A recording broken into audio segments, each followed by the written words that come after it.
The Toronto Blue Jays lineup has been the talk of spring training thus far, but we want to focus in on one guy who has been flying under the radar, and that's Daulton Varsho. He's stealing bases at a ridiculous clip, he's getting on base at an unbelievable clip, and he's putting the bat on the ball a lot more than we saw last year. So we'll break that down on this episode of Jays Digest, as well as Kevin Gausman. Maybe he will be okay for his first turn in the rotation, so we'll have that and much more coming up next.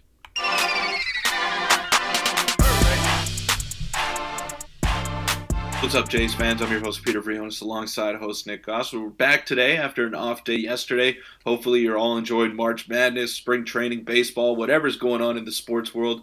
Pretty loaded right now, but we want to focus Jays today. And the lineup has just been phenomenal so far in spring training, Nick. There's nothing else to be said. George Springer looks like his bat speed is back to normal. He looks healthy again, and, maybe we were a little bit rough on him last year coming off of elbow surgery, and he just didn't look like the same George Springer that the Blue Jays acquired, and the same George Springer that he was in years past. Vladimir Guerrero Jr. seems to have simplified things with his hands. He's hitting the ball out of the ballpark. He's hitting the ball hard. His OPS is nearing 1,500. Bo is doing both things. Justin Turner is looking like a great addition. Alejandro Kirk is back to normal. Everything is falling into place for this Blue Jay lineup. But one guy that has been flying under the radar, Nick, is Daulton Varsho. This guy's stealing bases. He's looking like the road runner on the base paths. He's putting the bat on the ball. He's not striking out. He's taking his walks. He looks like a totally different player, and he can be maybe an all-star, a sneaky all-star candidate this year if he keeps up this kind of performance. Yeah, he's looking like what he did when the Jays traded for him when he was with the Diamondbacks. A quick reminder, hit the subscribe button before you get into it. We're very close to 12,000, so if you want to help us towards that goal, make sure to hit that button. And yeah, let's get into the first topic, and it's big for the Jays. Specifically, the whole offense has been crazy this spring training. I think in yesterday's game, or their normal starting lineup, including Biggio in the 9-hole, I think their spring OPS, all of them is above 800, and some of them, like you mentioned, is into the 1500s. Like, it's going crazy. And then you look at Daulton Varsho. Now, this was as of March 19th, but just to give you a bit of some advanced stats about kind of his spring, he had 1,000 OPS. Like, he's striking out a lot less. He's taking a lot more walks. He's swinging at pitches in the zone. You look at his spring stats, 8 stolen bases, a 311 average, an 873 OPS with a home run. And Peter, you can look at his stats there in the regular season last year, and it was not the Daulton Varsho that we expected. He still got 20 home runs, which was expected, but he wasn't seeing the ball well. He wasn't taking walks. He was striking out a lot, especially on high pitches. And he seemed to have simplified things. He's seeing the ball way, way better. And, the stolen bases are an added bonus. We saw that a bit in Arizona. He could be an X factor for this team and a guy that, in an offseason where we didn't make a huge splash, if Daulton Varsho turns into the player we think he could be the addition that we needed. Right. Now, the top four have been very consistent in what they've been giving the Jays in spring training, and we kind of have a gauge on what to expect from those four guys heading into the regular season, Nick. But apart from that, who's going to separate themselves and be the contributor 5 through 9? We want Daulton Varsho to be that guy because obviously we know that the Jays gave up a lot to go out and get him. That was number one, and he didn't reach expectations last year as well. Like, he hit 220, his on base was under 300. He was bad offensively, and we didn't see enough power from him. We didn't see him get on base enough, and he was never going to be a 300 hitter. I don't think he will carry over his spring stats into the regular season, but it's nice to see him simplifying things and being a little bit more confident up there in the box as well. Like, I don't expect him to have an OPS nearing 900. I think that's a little bit unrealistic because he's never been that kind of player, but I can expect him to maybe hit 250 with 25 home runs and get on base at, let's say, a 330 clip. I think that's realistic for Daulton Varsho, and if he can have his on-base percentage jump from 285 to 330, and he also had 16 stolen bases last year. So if he can have a 50 points increase in his on-base percentage, those stolen base numbers can creep up to the 30 range, maybe even the 35 range. Because not only is he stealing bases and being aggressive on the base paths, he's being efficient. He's 8 for 8 so far in spring training, and he's looking to run the minute he gets to first base. Like, he's not even hesitating. He's not even thinking about, oh, should I go? Should I not go? He's going, and he's going at 100 miles an hour, and I think he's the best base runner on this team. And if he can get on base at a much higher clip than he did last year, I think his natural ability is just going to shine through, and that's going to be massive for this Jays team going forward. Yeah, and you look at his stats last year. I mean, we mentioned him a bit, but it's not even mentioning, obviously, his defense. And last season, although the offense was horrible, and you mentioned one of the best base runners, if you look on top in 2023, he was one of the best base runners, not only on the Blue Jays, but in baseball. And he was arguably one of the best, not really arguably, he was one of the best fielders in baseball, despite playing a lot of left field. 97, like, his defense is unbelievable. If his hitting can just get into the, I mean, we saw 755 OPS in 2021, and even between 750 and 800. Obviously, 800 is more likely. He's going to put up 4 to 5 WAR because of his everything else that he does, and that's why Ross Atkins ultimately traded for him. And if he can add some stolen bases in there, I mean, he had 16 last season. If he can get that up to 20, 25, it'll be big. So, any quick final thoughts before we move on to an update that just dropped?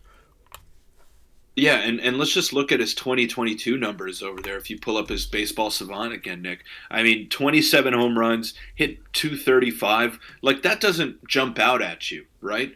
But because of those extra things that you're talking about, because of the base running and the platinum glove level defense, his wins above replacement in that 2022 season with the Diamondbacks was 4.9. Very close to a 5-win player. Obviously, he didn't make the All-Star team that year, but those are, all-star level numbers. If you can get towards the 5 WAR area there, like, that's a really valuable player. That's someone that could really help you win a lot of ball games. And I think if he just puts up an average offensive season, like 230, 330 on base percentage, then those numbers are really going to creep up, and he's going to be massive for this Blue Jay team. I think he can do it. I think he's really simplified things in spring training, and it looks like characteristics that can carry over into the regular season. He's not doing anything that is not sustainable, right? Like, it's not like he's hitting a home run every 5th at bat, and that can't sustain that pace once we get into the regular season. What he's doing is he's getting on base. He's just turning the lineup over. He's passing the baton if he doesn't get his pitch. And I think those are all skills that can translate to the regular season. And I'm really looking forward to seeing what he can do. Yeah, he was overlooked a bit, at least by me coming into, just because of his season last year. But it's great to see that. And we just have some more things here, which is there's roster moves, there's injury updates, there's a lot of things going on for the Blue Jays, which makes sense. We're going to start with this that just dropped right before recording, so it's a bit of a less fancy screenshot for you, but it's still here. And Peter, it just dropped saying Kevin Gausman is planning to start the Blue Jays spring training finale tomorrow, a step that should set him up for his first turn in the rotation during the regular season, probably in that I guess the 5th day, or depending on how they line it up, it's probably going to be the 5th day, so not against Tampa, but it will be, that's great news. This is just dropped. Very, very good news. I'll get your thoughts on this. We also have a Kevin Kiermaier injury update and some other things, but let's just focus on Gausman for a minute. The injury seems to be good. He's going to pitch Monday, and depending how he feels there, he should be all ready to go for, I mean, this is great news. This is as good as you possibly could have asked. Yes, absolutely. You wanted to see him get at least one appearance before the regular season, and it looks like he's going to do that, barring any setbacks. But the main thing that I'm looking at here in this start, Nick, is how long is his leash going to be? Are they going to let him go 60 pitches, or are they going to let him go 80? I doubt that they'll let him go 80, but let's say he does go for 60 pitches or 65, whatever it is. Is he going to be ready for a start when the fifth part of the rotation comes into turn? Like, is he going to be ready for that workload, or are they still going to keep him on sort of a load management type of thing? That's what I'm looking at here, but it's good news just to get him back on the mound again. Obviously, we know that he's been throwing in simulated games at the complex, but he hasn't gotten into any real game action yet. So seeing him on Monday is going to be nice, which is tomorrow, of course. And we're going to see where the Blue Jays go from there. But get him one outing, see how he looks, if his stuff is lively. But obviously, if he's not feeling right, or if he's not feeling 100%, pull the plug and just try to stay the course. Try to navigate through that rough early stretch of the season, but don't rush him, again, because he's going to be crucial as the season rolls along. I don't want to see Kevin Gausman out for an extended period of time. So if he's looking good, let him go, roll with it.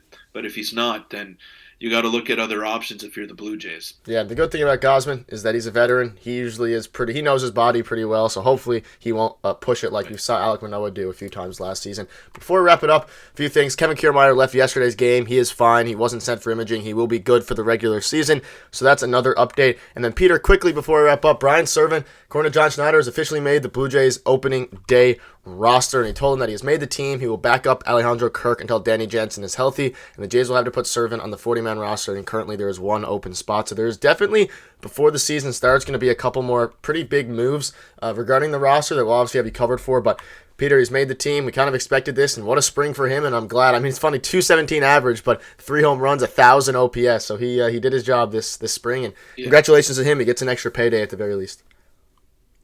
Absolutely, and he is someone with major league experience with the Colorado Rockies, and he's an older guy as well, 28 years old. So it's not some prospect coming in that is going to force Alejandro Kirk to play 6 days a week. So we've seen how good Kirk can be when he's not overworked. We've seen how good Alejandro can be when he plays 3 to 4 times a week. Now with Brian Servant in the mix, obviously he's not Danny Jansen. He's not going to produce to the level that Jansen does. But what he can do is provide you decent defense behind the plate, and he can run into one every now and then. Obviously his numbers may be a little bit inflated having played at Coors Field, but he's a solid offensive catcher and someone that can manage a pitching staff because he's been there and he's done that before.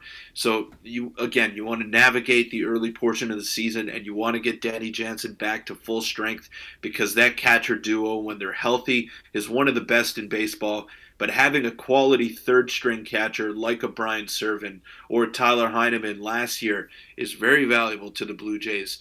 And I'm sure he's going to play a couple times a week, because you don't want to overexert Kirk early on in the season, because you're going to need him for the final stretch. So it's good to have a veteran like this. It's good to have someone that has had experience at the big league level and has contributed at the big league level. And hopefully he can keep his hot spring going once the regular season starts. Hopefully he can win the Jays a couple of games with some home runs every now and then. Yeah, I've seen it happen before with Ernie Clement last year. Maybe another guy will be able to come up and do that. But Peter, we're 4 sleeps away from opening day, so it's getting very, very close. Let's go. And we'll have you covered for the latest. But that'll wrap it up. If you want to check out a video from a couple days ago, you can click on your screen now, and we'll see you tomorrow.